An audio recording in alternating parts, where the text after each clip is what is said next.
My next guest is the president and CEO of a company focused on oil-weighted assets in the Bakken Shale. Joining me now is Gord Kerr of Enerplus Corporation. Thanks for joining us. Oh, thanks for having me here. And this past Friday, you released second quarter results. What's driving your company's success, and what is your outlook going forward?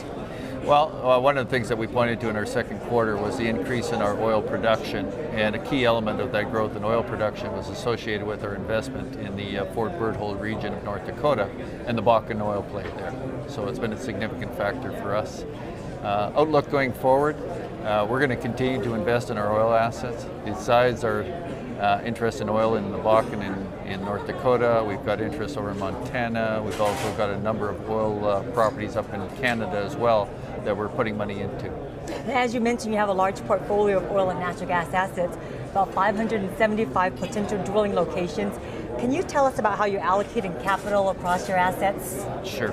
And on that front, of course, we've got a lot of oil and natural gas assets, but we are actually minimizing spend to the extent we can. So for example, we have interest over in the Marcellus shale gas play in northeastern Pennsylvania, and we are investing in there, and largely in the interest of preserving our acreage positions and a value proposition for future.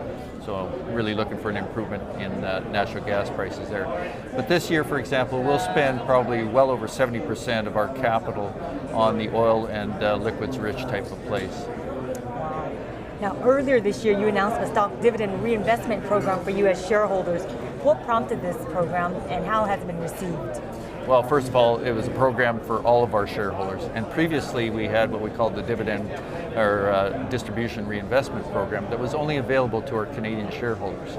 So we've been able to expand that and allow all of our shareholders to participate in effectively taking our dividend in the form of stock as opposed to cash. And so it's broadened it so that all of our shareholders have that opportunity. And I know you get this question a lot, but I have to ask it.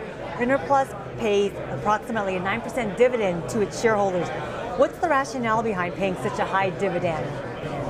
Well, we recently actually reduced our dividend significantly, and yet, based on where our trading price is, it's still a healthy 9%, a very healthy 9%. And with that reduction in the dividend payment, we are conserving more of the cash into the organization to invest in our assets. And so we're really working to get the right balance between the dividend payment, which is very important to our shareholders. We appreciate that. It's important to our business model, and then investing in that asset base. So we think we've landed in a good spot right now. What else do we know about your company going forward?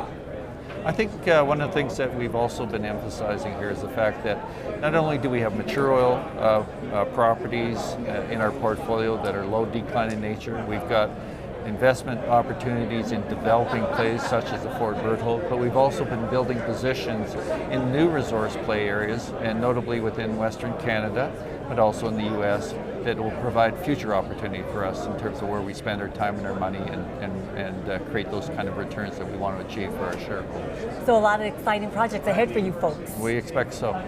Well, it's been a pleasure having you here with us today. We sure appreciate your insight. Thank you, Quinn. Thank you very much, Gord Kerr from Enerplus Corporation.